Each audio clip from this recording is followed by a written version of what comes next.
श्री ब्रह्मचैतन्य महाराज गोंदवलेकर यांची अमृतवाणी प्रपंच व परमार्थ विषयावरील प्रश्नोत्तरी संकलन डॉक्टर मनोहर वर्टीकर. सुख दुःख आणि समाधान याविषयी महाराजांना विचारल्या जाणाऱ्या प्रश्नांपैकी 2 प्रश्न या भागात आपण घेणार आहोत. प्रश्न क्रमांक 1. काय केले असता काळजी कमी होईल? महाराजांचं उत्तर: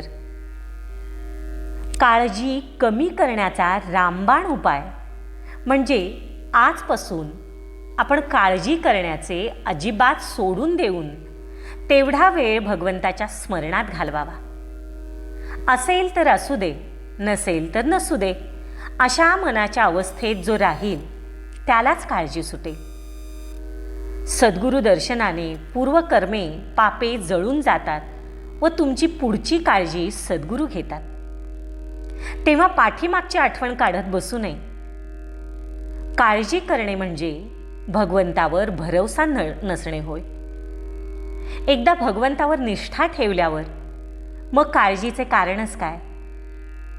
कर्माचे फळ आपल्या हातचे नाही, त्याची चिंता करू नये हे समजलं तरी चिंता न करणं हे देखील आपल्या हातचे नाही. म्हणून आपण काळजी करतोच. ही काळजी नाहीशी होण्याकरता प्रपंचातले सर्व वैभव, धनदौलत ही कर्तबगारी आपली नसून ते रामाच्या इच्छेनं आले आहे असे आम्ही म्हटले पाहिजे. चिंता लागणे स्वाभाविक आहे.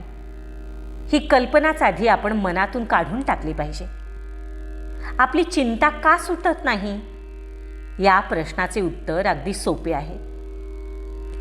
तिने आपल्याला धरण्याच्या ऐवजी आपणच तिला घट्ट धरून ठेवलं आहे. ती सुटणार कशी? तिला सोडायची म्हटले तर आजच सुटेल, नाही तर ती केव्हाच सुटणार नाही. आपला जितका वेळ चिंतेत गेला तितका वाया गेला असे समजावे. चिंता करायचीच असेल तर भगवंताचे अनुसंधान कसे टिकेल याची करा. नामाची काळजी घ्या म्हणजे काळजी करण्याची वेळच आपल्यावर येणार नाही.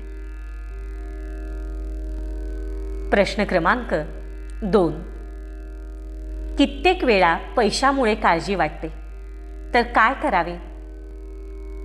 महाराजांचं उत्तर: काळजी जर पैशांमुळे वाटू लागली तर तो पैसाच दूर केला तर नाही का चालणार?